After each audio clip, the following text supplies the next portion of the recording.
Welcome to another episode of Systematic Geekology. This is a space where we seek to create and cultivate healthy conversations between those things we geek out on and the philosophical and theological questions that often arise out of our fandoms. Like, what does it mean to be human? What makes a hero? What makes a villain? How do the stories and narratives we geek out on shape how we live in the world? We are your priest to the geeks. We aren't all ordained, but we see ourselves as mediators at the intersection of geek culture and going deeper in our faith. We don't always have to agree, but we do respect each other, and we see everyone as a beloved child of God. Everyone geeks out on something, so come geek out with us and enjoy the show.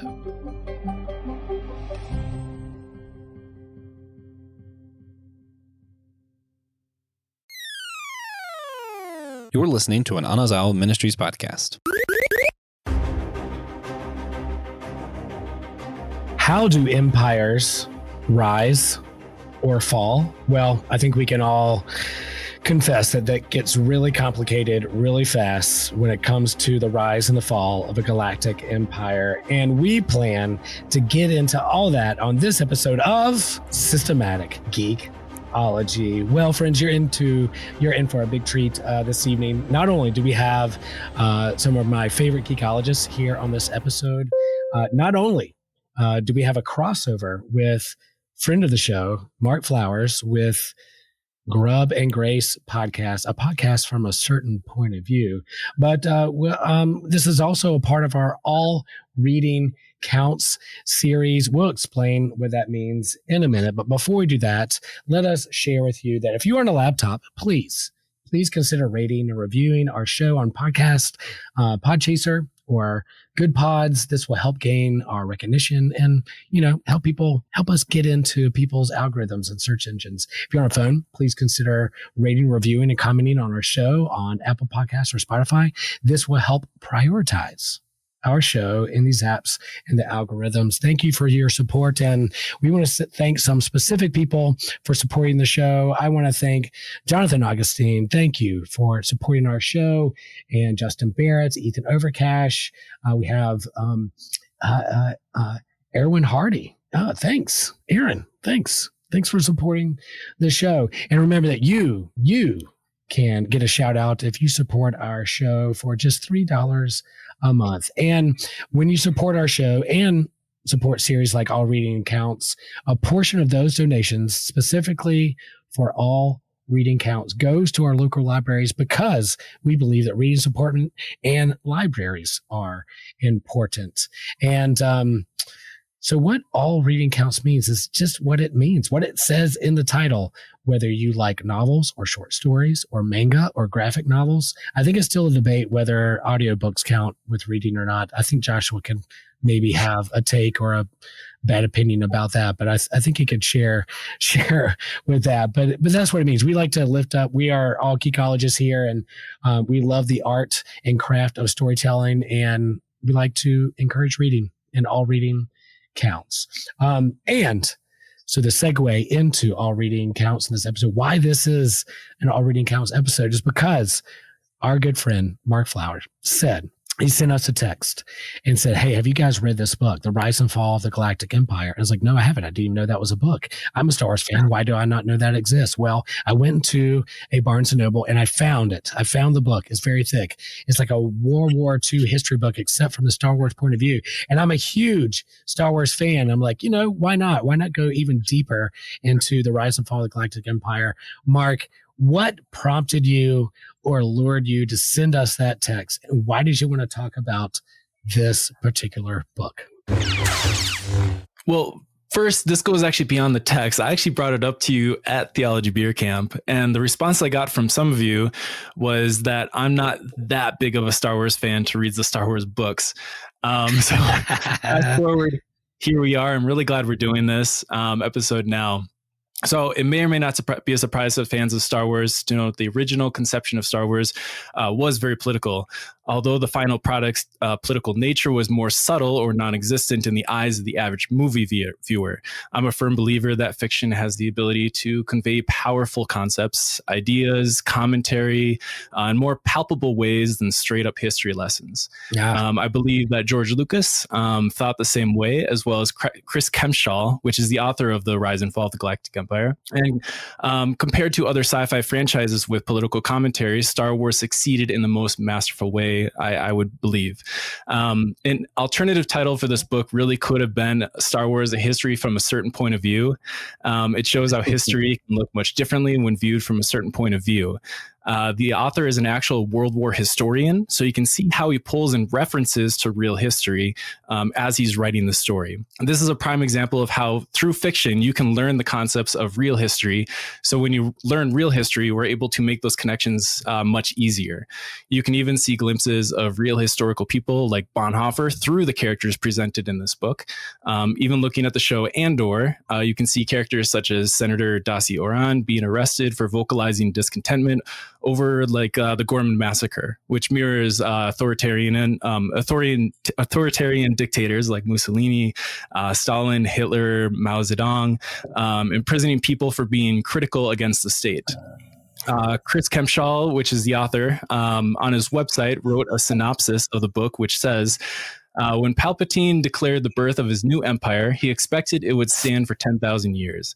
Instead, it lasted for only 24. This is the story of how a tyrannical regime rose from the ashes of democracy, ruled the galaxy with an iron fist, and then collapsed into dust. It is a story of war and heroes, of the power of propaganda and the dangers of complacency. But most of all, it is a story of ordinary people trying to live their lives in the face of a brutal dictatorship. So during a 2005 interview with the Boston Globe, George Lucas said, "I love history, so while the psychological basis of Star Wars is mythological, the political and social bases are historical. The message at the heart of Star Wars still speaks to events of this time and connects to the world's underlying issues, despite being divorced from overt political context. Because the story of a fight against tyranny never gets old." I personally didn't understand how those in Star Wars universe could let a tyrannical government take over again, but now in 2025, I can see how it could be possible. And so this unassuming space opera setting serves as a reminder that history often repeats itself in different times and places. The Rise and Fall of the Galactic Empire helped me visualize history through fiction and sci-fi from a certain point of view. And so now in our current socio-political environment, I thought this would be an apt time to review this book. Yes, well said, Mark. I know my friend Evan, fellow Star Wars geek and Systematic Geekology host, agrees with you that this particular book helped widen my understanding of the Star Wars universe. My first love is the original trilogy, but I read the comics. I've read some books, some of the graphic novels.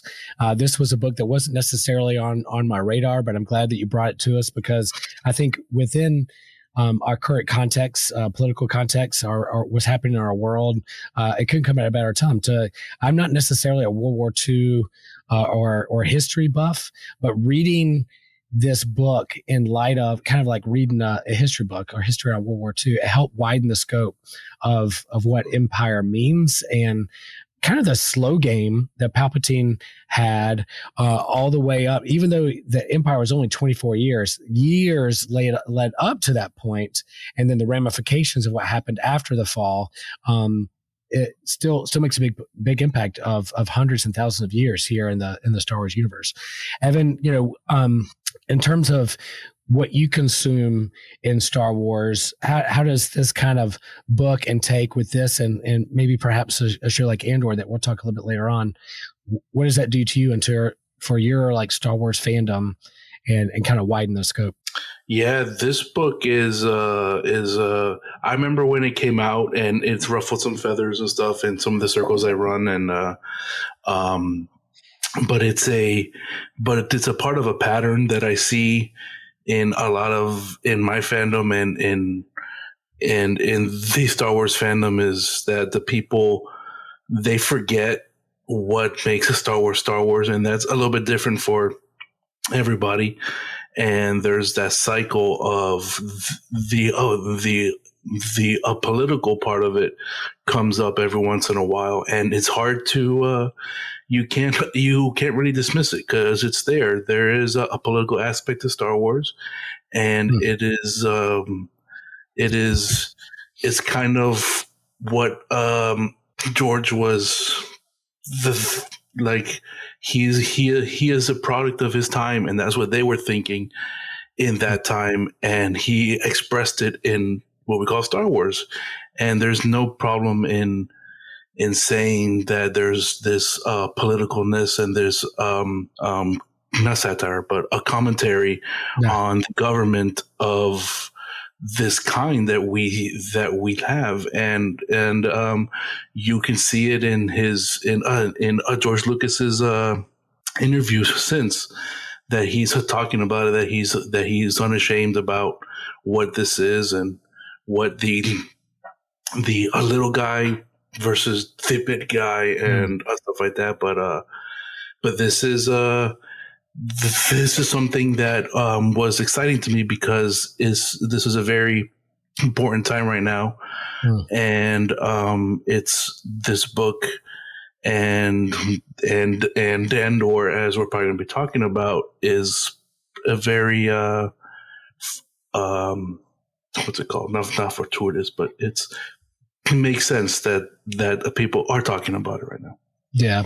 So this episode, we're going to talk about a lot about this book, but also talk about Andor season 2 and where that kind of left off, and how that landed with us and led into Rogue One, but kind of the grand Star Wars universe. I think Star Wars, our fandom, this particular book does indeed often hold up a mirror, and sometimes we don't like what we see in terms of our present context or our history. And if you don't like what you see, there needs to be some inward reflection in terms of why do I feel that way? Why is it bringing up these certain emotions within me? And that kind of reflective contemplation, I think, is super important. And it's no secret that I love Star Wars. A big part of why I love Star Wars is the mysticism, the religion, the lightsabers and the laser swords and the lasers and the just space wizards. In my avatars, Luke Skywalker, right? But things like shows like Andor show the small choices and the small things that make a big difference in the big intergalactic war. And this book really helped kind of illustrate that for us. Mark, as you were reading this book as a Star Wars fan, did you learn anything new? What highlighted for you, or what mirror did it hold up for you?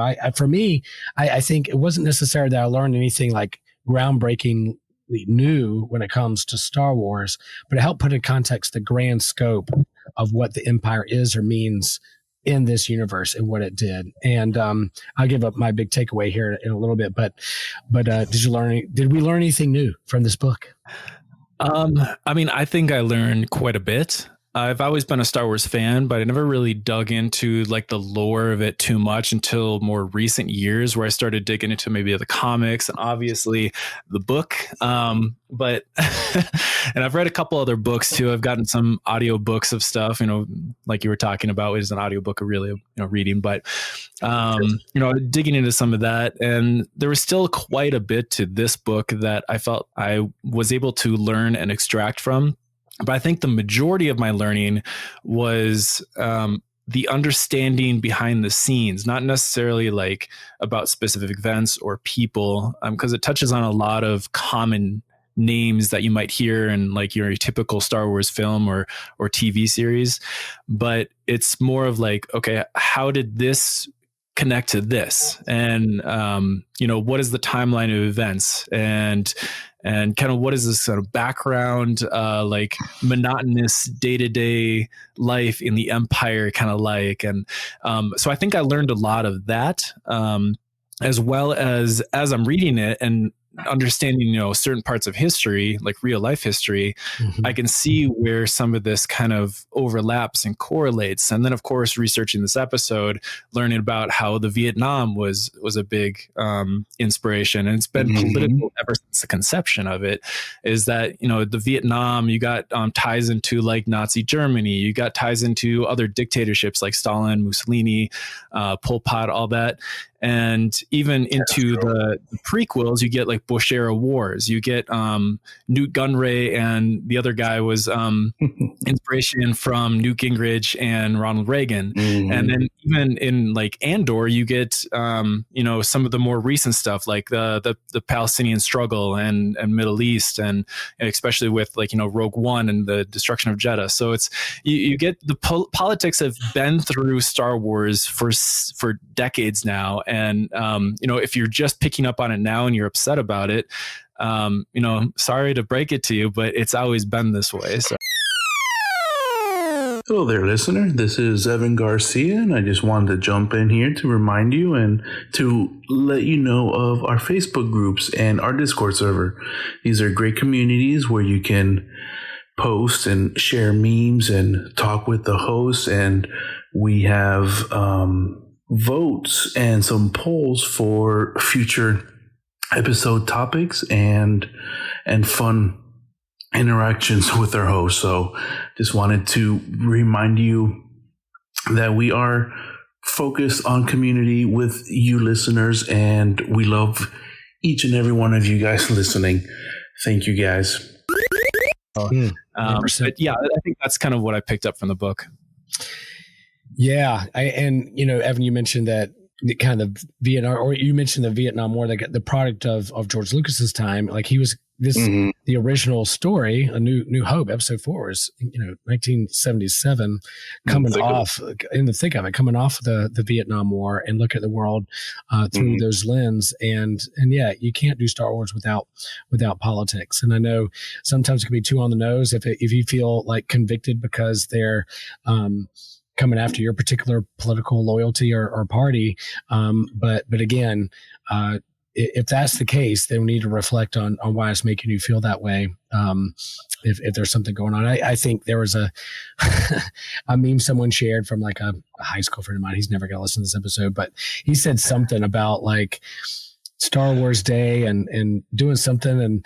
And I was like, dude, I commented on his thing. I was like, are you pulling for the Empire? I think you're pulling for the wrong team, with this particular meme. And he kind of just laughed at it, but I was like, nah, it's not really funny. I think you're pulling for the wrong team. But I don't know if I learned anything new. It's one thing to just name drop a particular city or planet or situation or political leader in a movie, but then to have this book and really kind of iron out for a couple chapters or for a couple paragraphs, couple pages, the ins and out of who this person is and why they did what they did and their connection to the larger story, really help unfold and kind of revealed to me a little bit more about the particulars names that you maybe just heard a name drop of what's going on. For me, I think the big takeaway is I started thinking about like the Star Wars universe and the Force and this light and dark, the balance or the battle or the tension between light and dark. If you think about the force of gravity, you think of like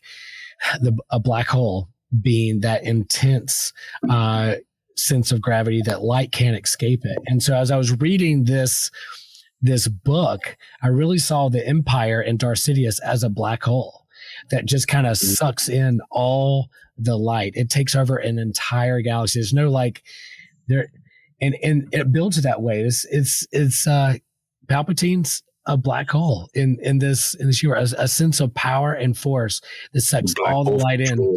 But then how do you escape? How do you win against a black hole? And the small things and details that a small band of rebels to defeat or escape a black hole is monumental and is incredible. And yet it's fantasy. I think it's parallel for what is going on in our world today and kind of give some insight to our current context. Mark, what's the theme out there that you want to lift up in terms of this book, that in terms of our current context, what we can learn from the rise and fall of the Galactic Empire with our world today? Oh boy, where to get started? Yeah, I know that's the can of worms. I sent you an email, and I think I listed like 20 to 25 different themes that we could even jump into. Yeah. Your favorite one, if you were going to go to bed tonight and you're like, dang it, I didn't talk about that one theme about this book, what would it be? I know we just talked about one right before we got on, started recording. I will keep that one for a little bit later. That's one I really wanted to talk about. Okay. I think maybe I could talk about, maybe like the education and the propaganda used. Yes. So education of like youth, and then propaganda used to kind of, corral the masses, corral the people to under the cause of it, whether it's, whether they're supporting the empire or whether they're begrudgingly supporting the empire. I think there's a difference there too. And the propaganda that really, allowed the empire to kind of thrive as long as it did. So Star Wars. Let's go into that. I think, a lot of it, people think about Star Wars, they think about Darth Vader against Luke Skywalker, they think of Palpatine, they think of this dictator. But as you said, this book talks about, all the people that are connected to it. And I think, education, propaganda, and even like the tool of fear that Tarkin brings in, it's not just, oh, we have a Death Star. That was revealed really late in the game, but the slow game, or the lobster in the boiling water as you're bringing up the heat really slow, I think is a big part of what is going on in the Star Wars universe. These planets, these systems, the inner rim, the outer rim, this propaganda and education to bring people on board or to subvert or keep them under control. Mark, what is it that appeals to you or thinks about like the propaganda and education of all this in our age of memes and social media? Well, I kind of brought up the, two different terms like descriptive and prescriptive. Usually you hear this a lot with like biblical interpretations and how you interpret it in your biblical worldview and that sort of thing. Descriptive being, describing what it is. So it's like a reading from the Bible, or it's, describing what the story is. Prescriptive is how you basically dictate how that's supposed to be lived out in your life or how in someone else's life. And I think what you see with this propaganda and everything is more of that prescriptive. And you see, as you're reading the book, you see a lot of that prescriptive propaganda. This is how you should be. And, to bring in like the Tarkin doctrine, ruling through fear of violence, rather than violence itself. Yes. And so, basically, where am I going? Like, yeah, this is the propaganda that's kind of building this up. And you with the whole political side of Star Wars, you see a lot of these correlations to like, I hate to bring it up because a lot of people, it is kind of a triggering thing to bring up, like 1930s Germany with it, but with like the Nazi youth program. And you see a lot of like that propagandizing to the youth, the next generation, so that they will be, they won't know any other life other than what they've been told as a kid to, be subservient to the empire and to the dictator. And so with the empire, I know it talks about that, and I forget what, but it talks about that of having schools on different planets, especially like legacy planets, like Coruscant and all that, of like educating that youth so that they have new recruits and generals that they can replenish the ranks when new generations need to pass on. So yeah, it's, and as far as like with modernity, we see a lot of like the prescription through certain like homeschooling curriculum, especially, and I hope this doesn't like turn off a lot of the viewership, but like Christian nationalism and like educational programs such as like PragerU. So and with Star Wars being such a children's based movie series, there's actually quotes of George Lucas actually saying this is a children's film. Like the original conception of like A New Hope was a children's story, so you could actually deliver a lot of these really powerful concepts. And I would argue, and I've heard some people say that Star Wars is propaganda, that the people that do see the more political side, but argue with the political side and then the nature of the commentary of it. But I would argue that it's more descriptive. It's allowing the viewer to see it, but doesn't prescribe this is how you should live. It doesn't say you should be the rebel. It doesn't say I mean, it kind of gives off more of like the rebels are good, but I would say that because it shows that the rebels, they have their own flaws and whatnot. So it doesn't show them as like these perfect good guys. There's a lot of infighting between them, especially with the latest ones like Andor. You see a lot of like infighting with Saw Gerrera and the other rebel coalition. So I would argue that it's more descriptive, but I could definitely see how some people could maybe draw conclusions like that. But yeah, I mean, it teaches a lot of things about world of greedy corporations, corporate politicians, authoritarianism, oppression, imperial wars. But it centers everything in values like courage, freedom, friendship, and hope of overcoming all those evils. So yeah, I don't know if you guys have any thoughts on like the propaganda side of anything like that.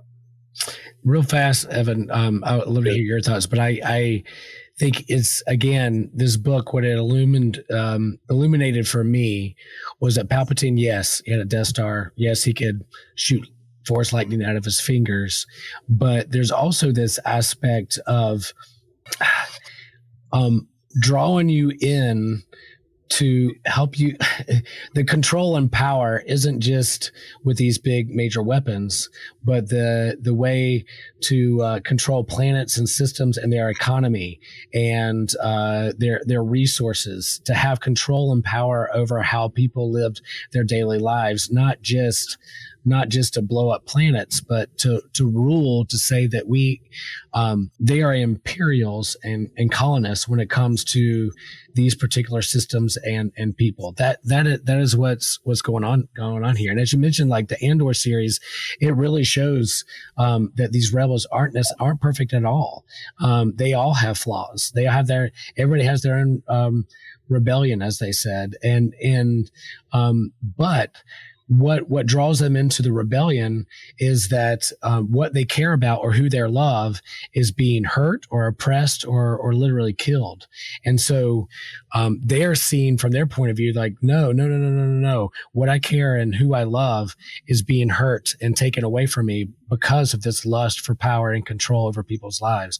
And I think that that's what we see in our present day context when it comes to like the battle against public education and what's being funded or not funded, or the battle against universities, because they understand that education and propaganda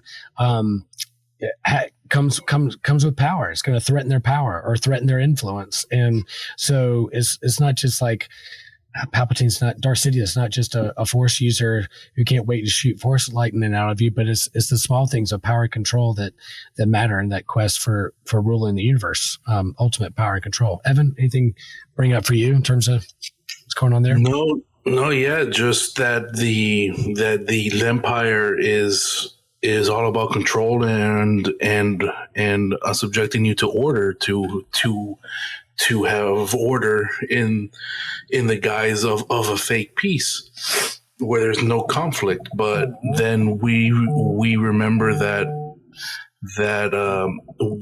once you start oppressing, then that's when you start seeing a rebellion. And I think where the book comes in, it says where the empire was what, 24 years. So people still knew what life was like before. So they knew they weren't stupid, that they were being oppressed and they were being taking away systems and the freedoms and leaving the spin on things like the Gorman massacre that we'll get into later. It doesn't really fly with everyone, because there's that little bit of hope in all of us to resist. Could you say that rebellions are built on hope? I would say that. I think I've heard that somewhere. Well, a little bit later on, when Andor, Mon Mothma's speech to the Senate and to the galaxy is that the death of truth is the greatest evil. And so if you can twist the truth in a way that it shapes or commodifies or uses people for power, political, whatever, I think that's where you see people rise up, and that goes into our world too. I Again, that whole idea of the empire being a black hole is amazing to me. Again, Mark, I can't. Yeah, it's 24 years, but the lead up to it, I guess there's a lot of years that lead up to this, and then there's years that happen after it. But the actual control of the empire and the away with the Senate and the Death Star in the relatively, the history of it all, the years, it's a really relatively short time. And I guess you got to tell these stories, and you have these generations of people that are in it, legacy characters. But I did love reading about the different aspects of government history, funding, the technology behind of it all. Again, we have to remember this is in a galaxy far, far away, a long time ago, in a galaxy far, far away. But yet the way this world has been built, this galaxy has been built, is hard not to be able to look at it through our own lens. Yeah, definitely. And I'd like to add, because you're talking about, the technologies that were developed by the Empire, and as well as, colonizing other planets and overtaking the resources, imprisoning people into like labor camps. We even saw that in the movie like Solo, even Jin on the beginning of the movie of Rogue One, she was be taken to a labor camp. But in the book, it even talks about planets like Kylov with the Twi'leks and the Mimban, and talking about how there were certain planets that put up a rebellion against, like their own rebellion against the Empire's move into their planet, their space, their territory, trying to extract their precious resources from the Earth, and it talks about how it actually made those, like it made light of those possibilities, even though they weren't really gaining traction on those planets to really, take them over. The people were resisting. They found other ways to make use of those planets by making it like a test ground for new weaponry, or it talks about blooding the new recruits, so that they could get, just be thrown into the mix. They were taught, being like mud troopers, like on Mimban, how the terrain was so muddy and treacherous to try to get in, and like the locals knew the terrain and they had the advantage. It makes me think of like Afghanistan or Iraq, the territory, or even like Lebanon with Israel trying to invade in there, but of course the terrain wasn't to their favor, and they had ended up pulling back and not gaining any ground on that. But it also makes me think of like the testing of weapons. Makes me think of sorry to throw like buzzwords in here, but Gaza has notoriously been a test ground for the latest, newest weaponry for militaries around the world, particularly for Israel and America within the industrial military weapons complex. So I thought, it was interesting to read about some of these a little bit more, because, you about like Kyloth and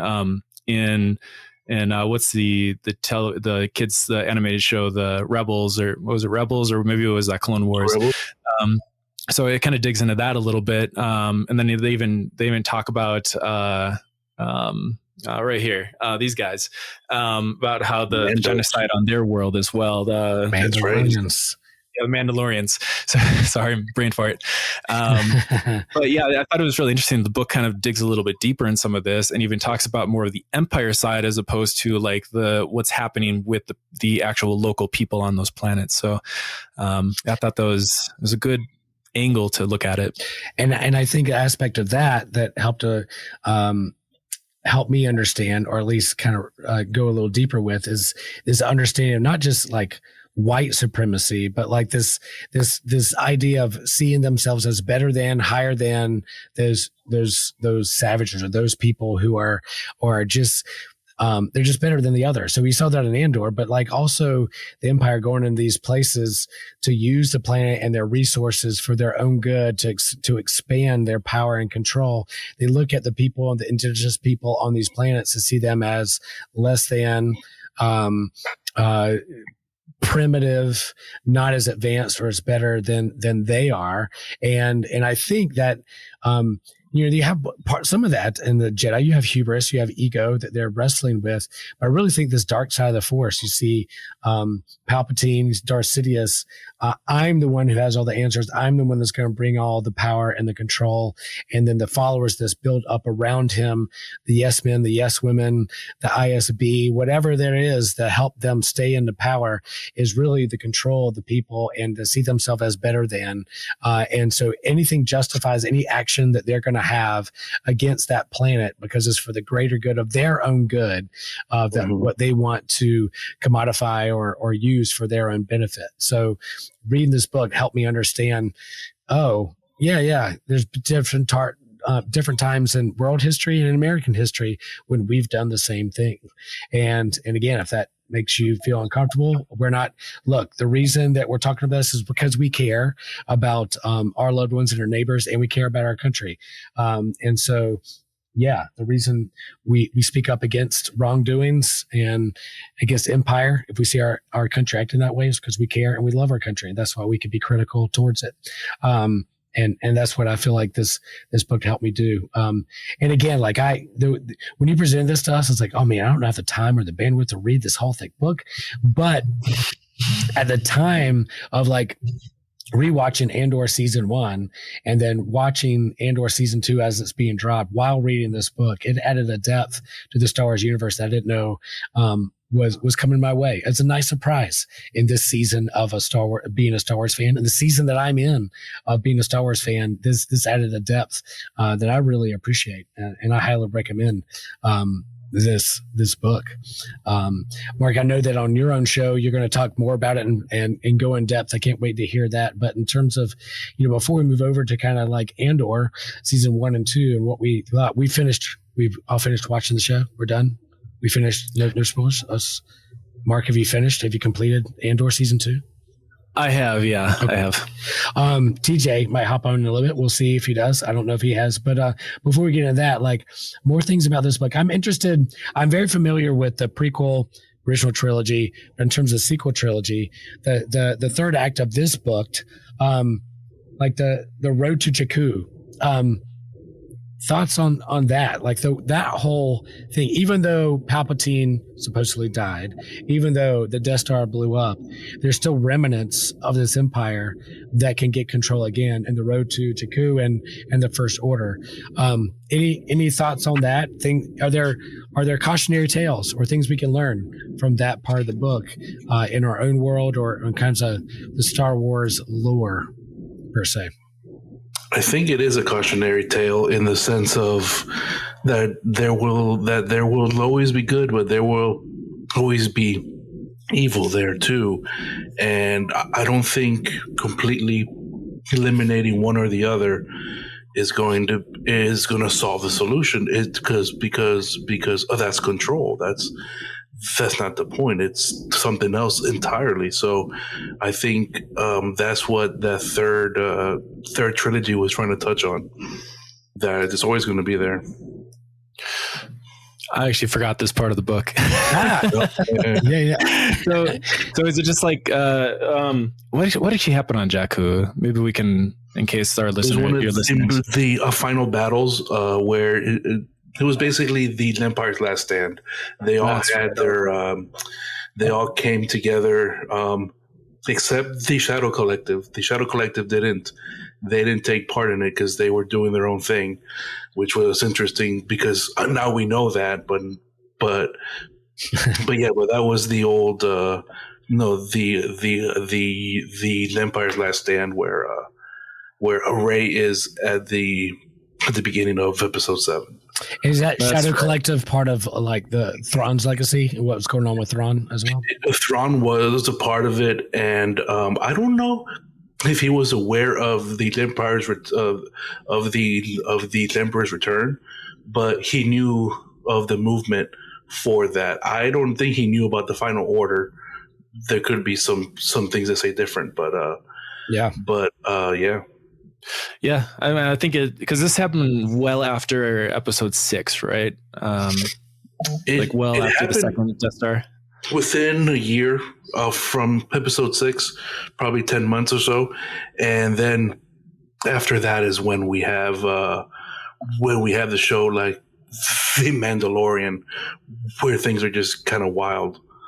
Wow. Yeah, and I think this is a commentary on how all dictatorships, how all authoritarian dictatorships and governments like this fall at some point. I mean, I think you can look at Germany, and their last push was try to invade Russia, and Russia didn't give them any ground, and they actually lost a considerable amount of resources and men because Russia was really pushing back. And I think right around that time was when the end of the World War II ended. Even with like Pol Pot, there's always like a last stand with dictatorships, and I think that Jakku was a good example of kind of showcasing that, like, last ditch effort to try to hold on to something that they had, that power, that control. And and I think there's something really powerful with that. It kind of makes me think of Blair Mountain and the Cold Wars, and as close as we got in America to a class war. So yeah. Mark, are you like a World War II buff? Do you get into that kind of stuff too? Is that something you geek out on, or is this? I've never been a World War buff. I've never been a history buff until, I don't know, like 5-6 years ago. And then I just got really interested in reading books, and not just like books, but like nonfiction books, like biographies and history books. And there's something about it that it just gets to me. And, I just really enjoy that. So it's a very recent occurrence that I've been looking into stuff. Yeah, and I think we read those books and study history and the rise and fall of Galactic Empire because we don't want history to repeat itself. We don't want to experience World War I, World War II again. We don't want World War III. We don't want an empire. We want a dictator. And I say that out loud, knowing that whether you're the lobster boiling and slowly in boiling water, or you're like, maybe you want a dictator because that's easier for your life. But I think with our present context, I think it's important now more than ever to reflect on these things because we don't want history to repeat itself. And I think in Star Wars, that's some of my frustration with the sequel trilogy is we felt like history was repeating itself again. Why was that happening? Why are we just turning a planet to another big Death Star? Oh, great, the Death Star shows up again. We're telling the same story. But I think as much as like, oh man, we're telling the same story again, I'm frustrated. Man, in our current political context, that looks like we're doing it again. Like history is repeating itself. So I think it's important to read these things, study these things, and because we don't want it to repeat itself. And you can still tell the small stories like Andor and others that will help illustrate or lift up or shed some light or spotlight on some lesser known characters that made some important decisions that led to the fall of the Galactic Empire, and even some decisions that were made to help it rise again. So I think it's important to look at these things. So would you recommend this book to others after experiencing it? Was this a book that you'd be like, hey, if you're a Star Wars fan, you would recommend? I have my father-in-law. He recently got into Star Wars through his wife, my mother-in-law. They binged the whole thing. They binged the whole saga a couple years ago because they saw episode 4 when it came out, and then that was about it. And then I am a big fan. Their grandkids are big fans, and I kind of got them into it. And this was a book that I was going to suggest to my father-in-law because he's big into world wars and the patterns of supremacy and the fascination with large governments and how do you run a government during war, stuff like that. So yeah, this would be a good book for them to read for sure. Dive into. Mark, what's your overall take after finishing the book and then luring us to read it and others? Is this something that you'd recommend for others? You were at the Beer Camp talking about it. Would you keep going down that trail? You still kind of Are you going to get out there with a propaganda poster about reading this book? I've already been decrying it from the mountaintops. Yeah, here in Colorado. So ever since September, I've been telling all my friends about it. Whoever that I know is like a Star Wars fan, I've been saying, you got to check this book out. It's a thick book, but it's really good, and it'll give you some good insights. I think so. And then talking about the ideas you can take from it and actually see things in real life history, our reality. So I'm going to keep telling people to check this book out. And it's well written, like you said. Like the author is a World War II history writer and writes it that way, and it's accessible. It's good. And Mark, there might be a chance that you talk with the author. Is there a chance? I've reached out to him. It's in the process of talking with Disney now. See if I could. It's a canon book. Cool. It's part of the canon. So I'm waiting to hear back from them. So we'll see. Hopefully coming out with this episode, hopefully, drawing real life situations. Hopefully it doesn't turn them off to wanting to talk to us, but we will see. Yeah, that's cool. And I think some of the fiction books that have come out, sometimes it can be pretty monotonous and it gets into small details. And this, for me, it's not as action based and it can sometimes be a slog. This one, because it's the actual history of the universe and it's canon, I found it, very, very enjoyable. So if you're a Star Wars fan and you're into the minutia and the details of a larger galaxy like Star Wars, I highly recommend it. TJ, what about that book? It's so good. Okay. All right. So good. You finished the book. We were going to transition to Andor. We're going to rewind just a little bit. Did you learn anything new, or what was it about that book that you enjoyed? Because you audibly said so good. What was there? So good. The style of writing, I think, is so special for.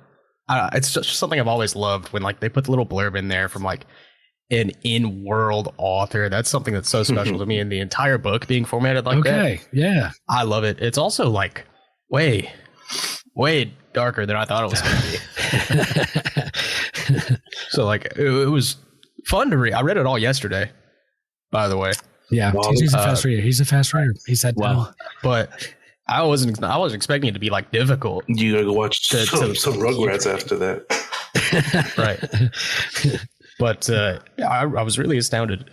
Great writing style. I love getting the background info, what this looks like to people, in universe, to someone that's just lives on Coruscant. Emperor Palpatine is just a politician who survived his assassination attempt, Right. To them, he's not the emperor. He's not, Darth Sidious. But yeah, I was pretty blown away. That's always been one of my favorite things to see, in games, is the books that people are writing in the universe about events that are happening. So, Dr. Kempshall, phenomenal author. I hope he does more. Yeah, I think that's something we didn't bring out in our previous conversation, is the style of writing. And I think you're right. Someone in the universe talking about, we found this information about Darth Vader as we were excavating Exegol and found some of those that we were like, oh, okay. So you're reading it from a point of view of someone who's in the universe, doing their research and digging things up, post all these things that had happened. I think is pretty phenomenal way of doing it. I like that style too.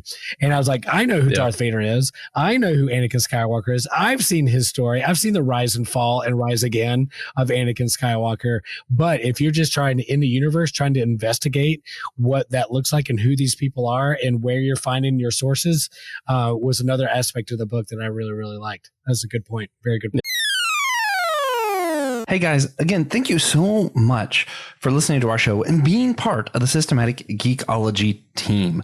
If you want to support our team, you can do so by going to Captivate. And I know most people don't listen on Captivate, but it's in the description wherever you're listening. You can go to our website. At the very bottom, you have the options to either subscribe and you'll get some extra content and fun stuff, like our bonus questions, all those kind of things that hopefully you all come to love as much as I love making them with our fellow geekologists on the team. We also are hoping to do some future D&D campaigns, stuff like that, and all that's available for our sponsors. But If you don't have those extra funds and you're not really into the subscription thing, you can also leave a one-time tip, just one-time thing to help out our show as we kind of stay in the game with podcasting, keep relevant with all the technology and all that stuff. And it costs a lot to run a show, and we appreciate you for your help. Again, thank you so much for listening. We value your time, and it means a lot to us that you give us your time by listening to our show and supporting us in that way. If you feel led to support financially as well, we appreciate that. Let's get back to the show.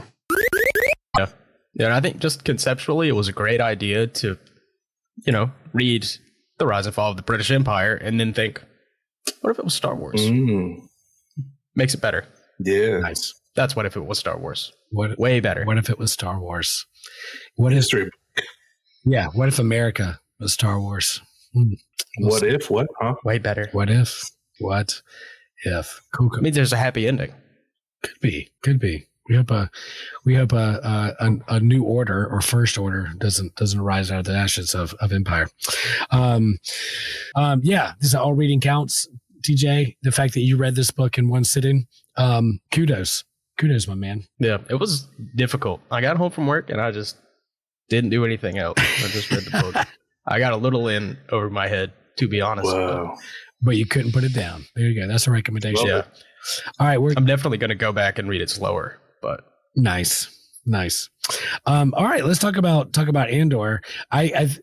When they first announced Andor season 1, it was definitely a surprise that they were going to focus on this, a prequel to a prequel, and really focus on a character. But for me, this series, I love the space wizards and the big battles and the laser swords, but these are the small choices, what you would think unassuming relationships that don't have a big impact that really do make a big difference in the grand scale of the fall of the empire. And that was intriguing to me. The way this was written, the way it was directed, that you can hang on scenes, the slow roll, the taking time and patience with these people across their stories is absolutely brilliant. And there are parts when it did get pretty dark. There are times when Star Wars is supposed to be fun. It's fantasies for kids. This isn't necessarily a kid show. There are times when I kind of miss that aspect of Star Wars, but I think this does have a place in Star Wars canon, Star Wars lore, just as much as this history book of the rise and fall of the Galactic Empire. Friends, take away. I'm going to rest my voice just a second and go get some more water while you guys gush over Andor. Yeah. If you guys want to go ahead. Andor, to man. me, right, Andor, man. That's the phrase. It's Andor is so special because it really feels like outside of Rogue One, this is one of the only times that LucasArts or Disney has catered to the adult fans of Star Wars more, and it really shows. I would say this is probably the second best Star Wars show because the Clone Wars, obviously. Good point.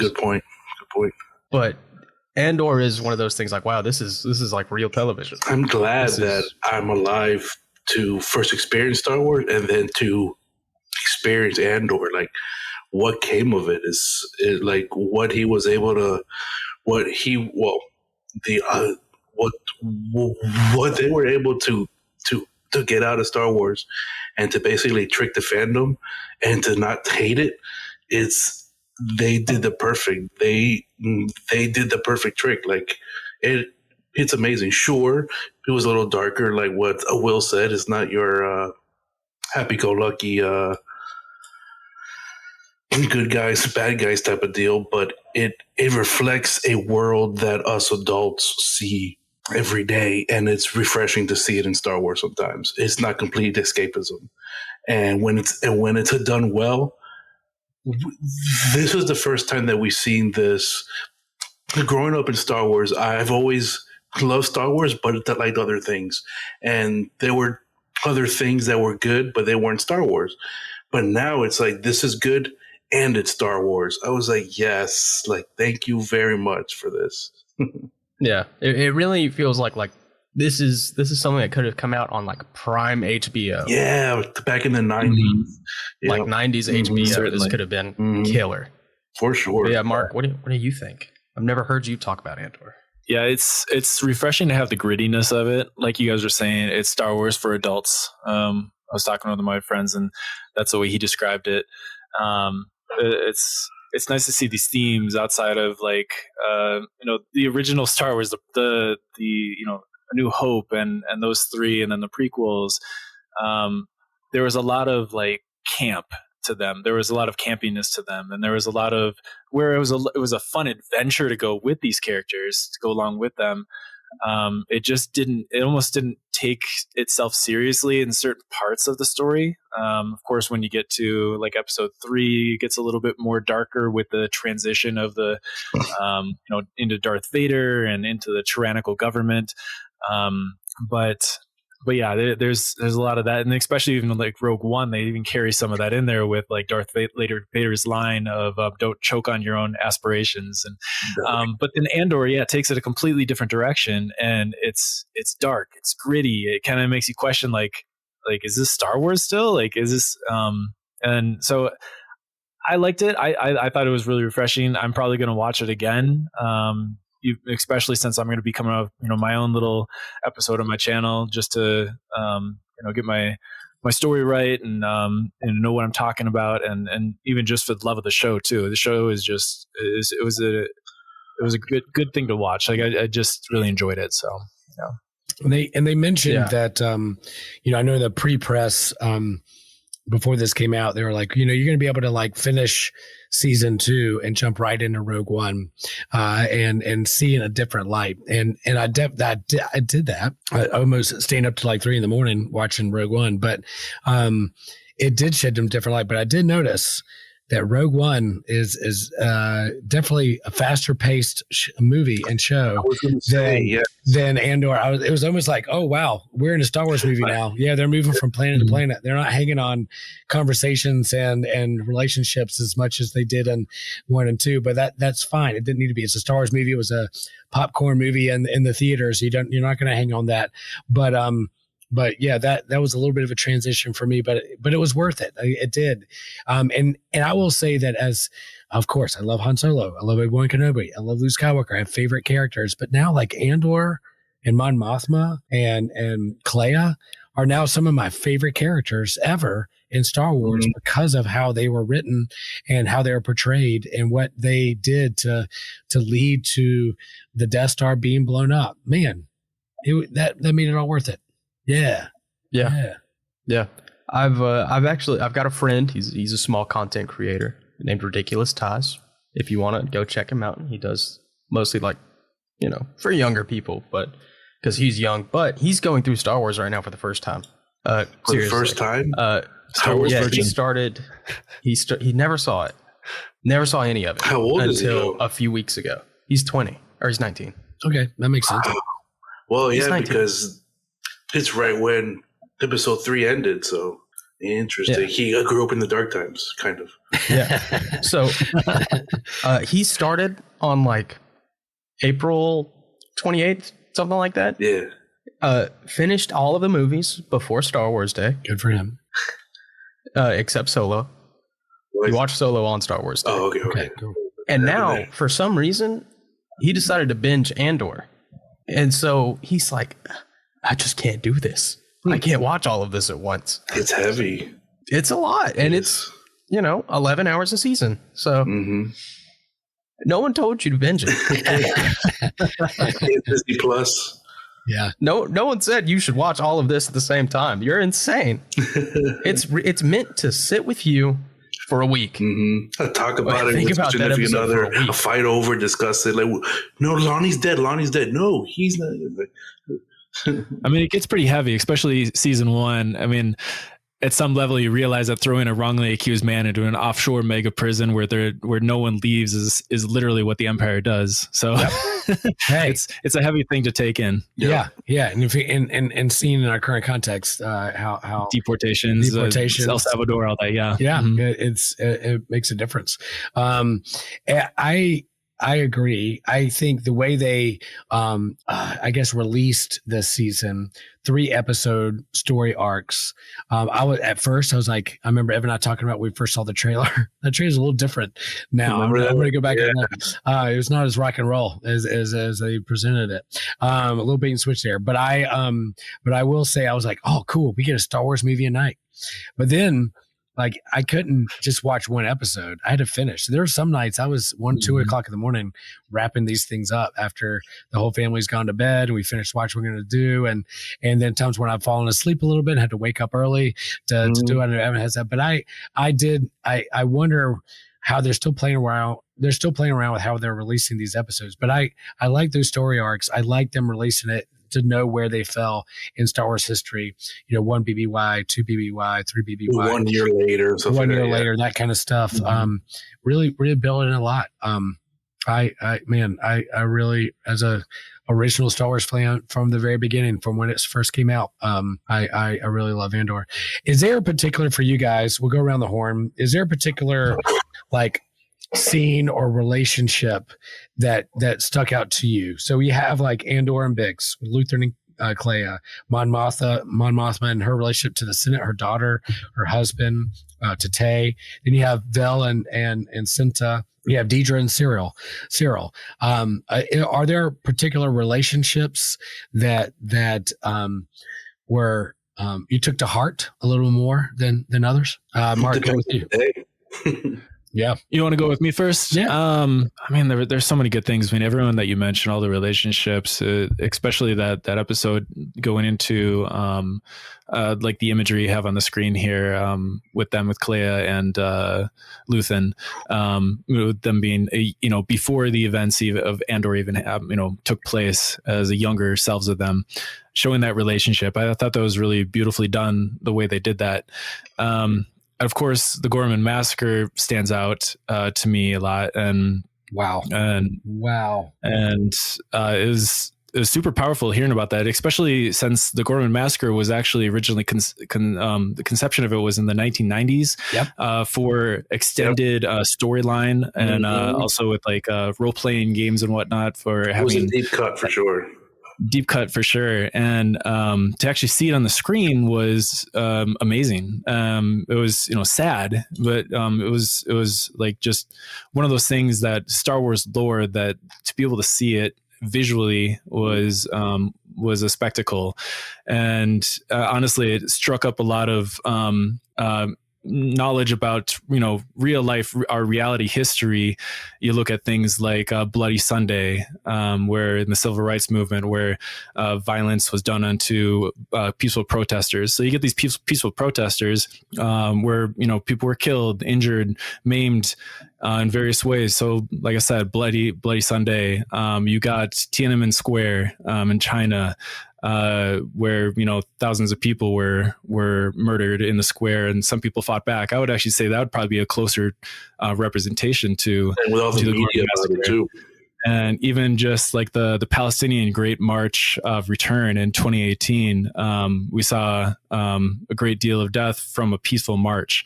And I would even go and stretch it and say violence against peaceful protesters would be even like Trump going for like a Bible photo op back in 2020. So, it definitely rung bells a lot when I was watching this. Yeah, and even like Selma and the march there was some aspects of the civil rights movement where they knew it would be televised, and that seeing dogs and hoses being released on a portion of the American population would move people and hopefully bring a change of heart to a lot of people who, not in my eyesight, not in my backyard, so I'm not going to worry about it. Well, when you see that on TV, it makes a difference. So I think the Gorman massacre pushed Mon Mothma even further to say, I need to make this speech. I'm going to make this speech up in front. What a powerful speech in that time. And then Andor coming to her to get her to safety to Yavin was such a powerful, I knew they were both going to get there. I knew it. I've seen Rogue One. I know that she shows up in Return of the Jedi. I know she survives, but I was on the edge of my seat. I couldn't breathe. Like it was absolutely unbelievable.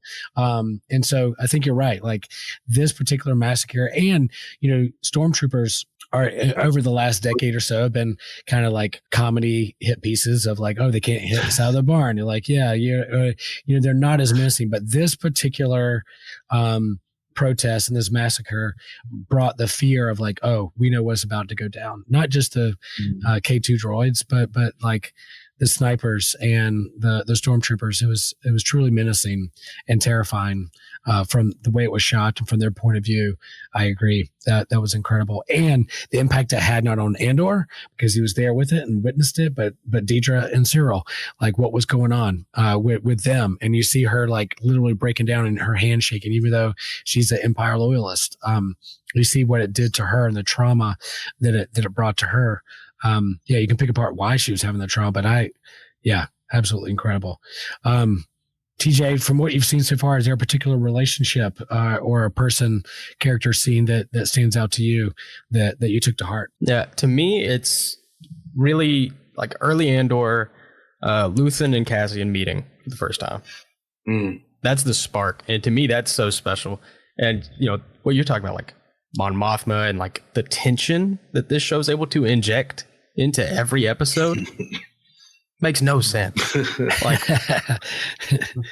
it's like hoping the opposite of Rogue One. Because now like we know, like, oh, well, they live. This is awesome. In Rogue One, you're watching, you're like, oh man, they're all gonna die. This sucks. Yeah. And in Andor, like, they're gonna live, but I still think he's gonna die. Like, this isn't gonna, something bad's gonna happen, and then it's like B2SO giving the odds of survival. Yeah.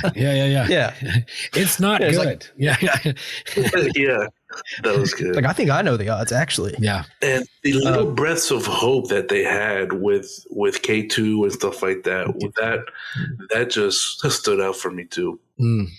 Yeah. But it to me, it's Cassian and Luthen early.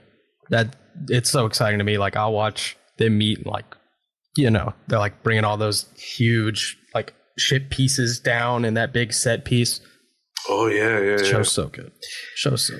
Well, TJ, just to like as I get to the last episode, in the last story arc, there's some pretty incredible Luthen moments and callbacks to season 1 that I think is as Deidre and Luthen meet face to face. There's a tense moment that is one of my favorite scenes in the whole show, and the whole thing where Luthen says my favorite quote is like, if I terrify you, there's going to be a whole galaxy that terrifies you because of this rebellion that's growing. I would disgust me. There's a whole galaxy out there waiting to disgust you. That's the line. I was like, Evan, say that quote again. Say that quote again. Say it. Say that quote again. Deidre says, you disgust me. And then Luthen comes back. He said, there's a whole galaxy out there just waiting to discuss you. I was like, take that, you piece of. So good. Yeah, I in this show, I was wondering who was going to live and who was going to die, because there are some we know with their fate in Rogue One, but we didn't know if they would survive this show and go on to other things. I think Clea, her backstory, and then her like making it to Yavin, makes me think like, man, she could show up somewhere else. And I was listening to another favorite podcast, Rebel Force Radio. Shout out Rebel Force Radio. There was to Blake, who printed us into the idea that maybe there could be a spin-off show where Clea is the one who starts or finds the rebel base or starts shaping the rebel base on Hoth. And I was like, come on, where's that show? They can move from Yavin to Hoth. I need that show. Oh, that would be so good. I need Clea behind it. Take us 3 or 4 spin-offs deep at this point. Yep. Yeah, I think talking about spin-offs, I mean, I don't know if you're planning on bringing it up, but Bix's baby, Andor is Bix's baby. Don't do it. Spoiler alert. But maybe you should make a disclaimer at the beginning of this episode. But yeah, I don't know if you guys had any thoughts on that. It kind of stunned me. I had to look it up online, like who is Bix's baby on this, but we don't know yet. That's been spoiled for TJ, but that's okay. He doesn't mind it. I think that was no. He said he didn't mind. We have the slide. We're going to talk about it. So I think like when Bix made the decision to kind of give him a note that says like, I'm out because you won't do this unless I'm out of the picture. What a swing, man. That destroyed me. Yeah. I was, damn, like she really did that to him, but in a way that was like, made sense. I know what's best for you and you don't know. I hate doing this, but I'm going to rip this Band-Aid off and it's going to hurt. But the galaxy needs this right now. So she leaves. I'm like, no way. I was like, this show's got some balls. I'm sorry. and the way that they led you, and it was so heavy, and it got really dark at times, to close on that scene there. You know, if Star Wars is about hope and a new hope, and that all you need is a seed of hope to lead you forward, then this was the one.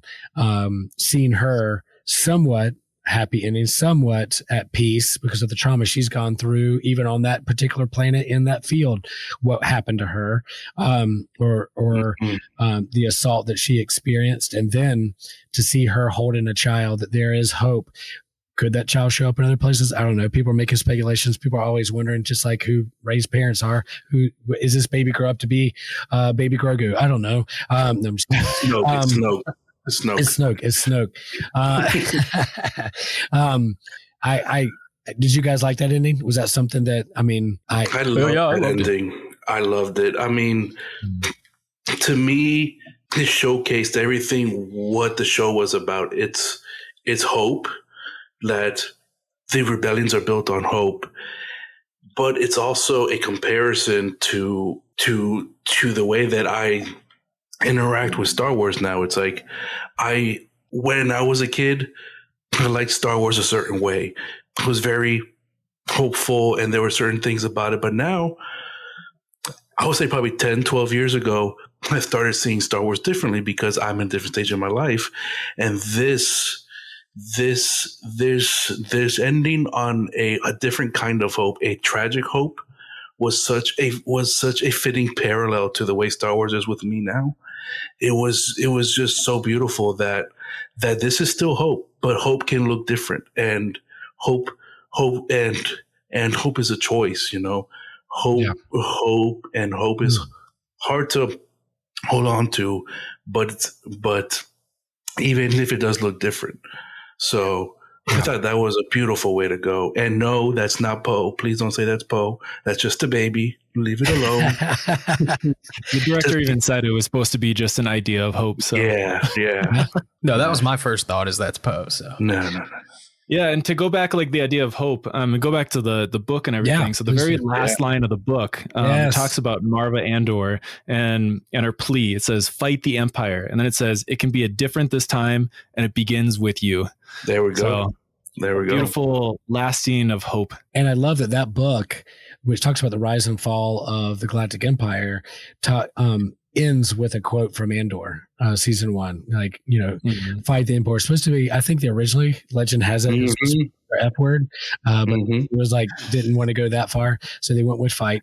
But I think to end the book with that is pretty special. And it just confirmed of how much that book helped me understand or experience Andor in a different way as I was reading it along the way. It's pretty cool. Mm-hmm. Yeah. A book that ends with a call to arms is always something that's going to stick with you, you know? Yeah.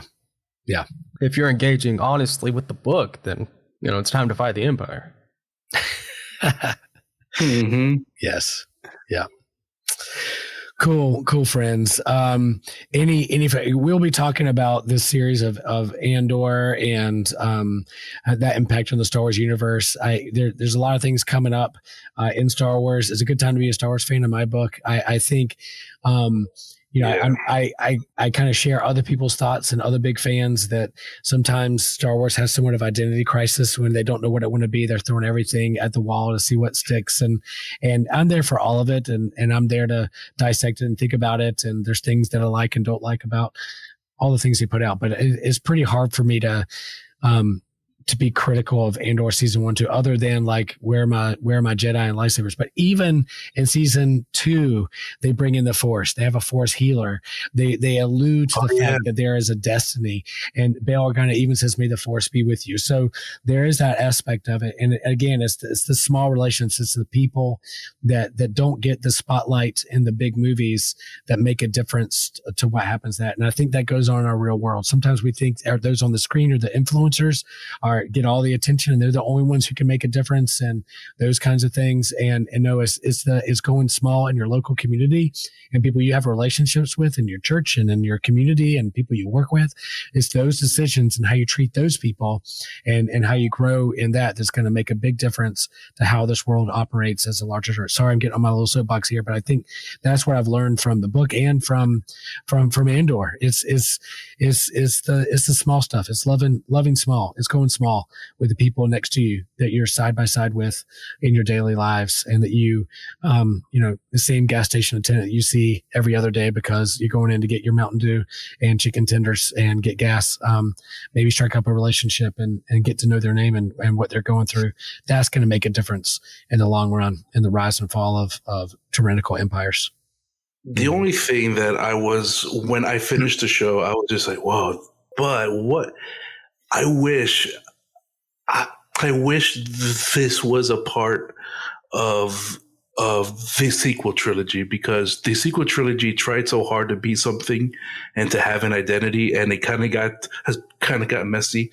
And a show like this would be really cool to see in the sequel trilogy and see what kind of stories they can pull from it, because they need to have I think the Mando and the Grogu stuff is going to pull that weight, but that was the only thing. I was just like, man, I just wish that this was a part of 7, 8, and 9, because they're like the stepchildren of the Star Wars saga right now.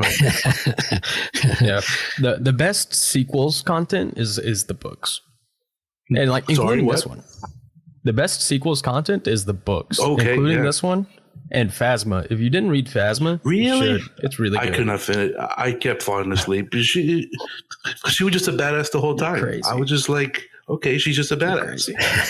Yeah. That's a book. Yeah, see, great. Again, all reading counts. You're going back to the book. All reading counts. All reading counts. Yeah. That's good. Yeah. But the real flop is Disney not doing the Old Republic. The same thing I said 10 years ago. We might there were some nods to it. Yeah. Mm-hmm. If we're going into future Star Wars properties, I know we were going to talk about that possibly, but there might be a chance that it could swing into something like that. I agree with you, TJ. I would love to see like Knights of the Old Republic. There's still a chance. I would kill somebody for a Revan show. I don't want you or a Darth Bane trilogy with Keanu Reeves. Keanu Reeves is Revan. Mm-hmm. Oh, give it to me. John Wick is Revan? Come on. What are we doing? Don't kill his dog. Yeah, don't kill Revan's dog. He's coming after you. Don't kill his wife that he totally doesn't have. In terms of Star Wars, we're going to do a bonus question here in a minute after I do some things here. But our bonus question, and I do think hopefully there's some lessons learned with Andor and moving forward and see what people gravitate to and what people are talking about. And, we just had a Star Wars celebration, dropping some stuff about content with cartoons and animation and Starfighter and things coming down the road. And so our bonus question is going to be, what are you most looking forward to in the next Star Wars over the next few years? So we're going to go around the horn. What are we most looking forward to? The stuff that they've already shared is going to happen. And so you can hop on Patreon. You can learn and know what we're going to say. Come join us over there. Discussions on Discord, other places. We love to have you a part of the community. So we're going to talk about that question in a moment. So as we sign off here, yes, go follow Grub and Grace. Go like and subscribe. Follow him on Instagram. He's got good reels, good content. He's going to talk more about the rise and fall of the Galactic Empire on another episode, maybe with the author. We'll see what happens. We'll see if the Force allows that. And then, in terms of what our all reading count content, you can find that series on our podcasts and YouTube. There's merch. There's all reading counts merch. And part of the contributions, if you buy some merch, is going to go to your local libraries. So there you go, guys. I'm going to end with a quote here, one of my favorite quotes. All right, here we go. Anything else we need to plug? Anything else we want to say before we sign off? Got it. Cool. Yeah. Cool. All right. So, we are a chosen people. We are geekdom priests. And as I say, share the faith, share the geek. But I'm in with this. Never forget that the axe forgets what the tree remembers. The axe forgets what the tree remembers. Yeah, I think that's a quote from Luther. See y'all. Peace.